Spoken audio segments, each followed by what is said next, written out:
It's Extreme Vampire. Welcome to the Vampire Lair. We are going to review NXT and Cruiserweight Classic series premiere.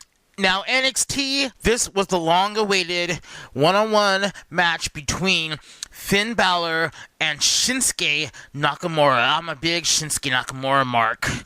I mean, I believe he's just, awesome. He's just got, charisma oozing out of him everywhere. But the show started with Samoa Joe cutting an in-ring promo. You know, he doesn't care who wins between Balor and Nakamura, that he'll take them out and prove he's the emperor of NXT. But out came Rhino to interrupt his little speech, and he basically laid out a challenge to Samoa Joe, so that explains why Rhino showed up last week on NXT. We're going to have Samoa Joe versus Rhino next week, Bayley versus Nia Jax next week, American Alpha versus those guys, the Authors of Pain. There you go, that's who they are, with Paul Erling. So 3 big, huge matches for next week.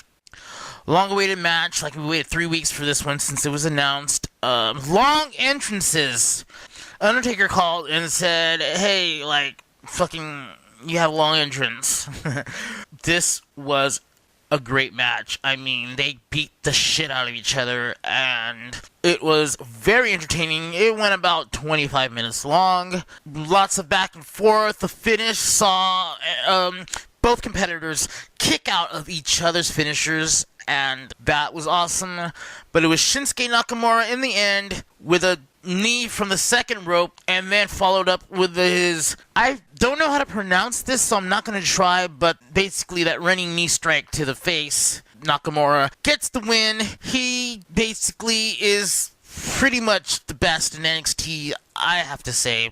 Yeah, him and Finn Balor shake hands, share lots of respect. Fans chant, thank you, Balor. I guess they assume, I guess the rumor is he's going to the main roster, and, with the brand split coming next week, which I will go into next week in a later video. Great show, great match. I declared it match of the year. I went on Twitter and said all that. If you haven't checked it out, check out that match. Now we move on to the series premiere of the Cruiserweight Classic. And of course we had Mauro Ranallo and Daniel Bryan doing commentary. So Daniel Bryan is back on TV.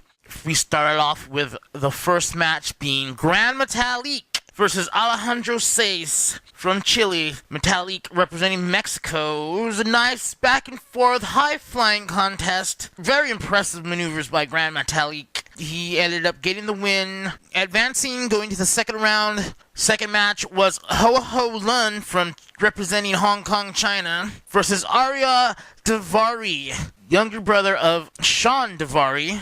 This was an okay match. Ho Ho Lun, he likes to throw drop kicks. Not much out of both these guys. Ho Ho Lun ended up winning, so he advances.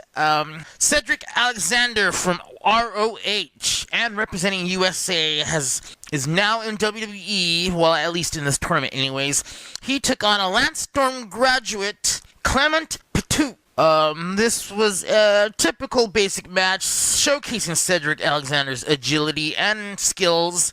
Cedric wins. Kota Ibushi, representing Japan, taking on Sean Maluda from the world-famous Samoan wrestling dynasty. I believe he's Alpha's nephew? Maluda nearly kills himself with a tope con hilo. He got caught in the rope, his foot got caught, and then he kind of did the little flip and caught himself again on the apron coming down, but he recovered very quickly and he was okay. So this was a good back and forth match. Probably the best match out of the 4. Not as good as the Nakamura Finn Balor match. Ibushi wins, which is not surprising. This whole tournament surrounding him and Zack Sabre Jr. As the favorites to win this one. Good show, great start. Can't wait to see what happens next week. A lot of good action. WWE is coming up.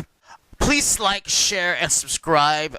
Thank you to those who have subscribed and who are listening or watching these videos. Anyways, this is Extreme Vampire. You were in the Vampire Lair. I'll talk to you guys later. Peace out.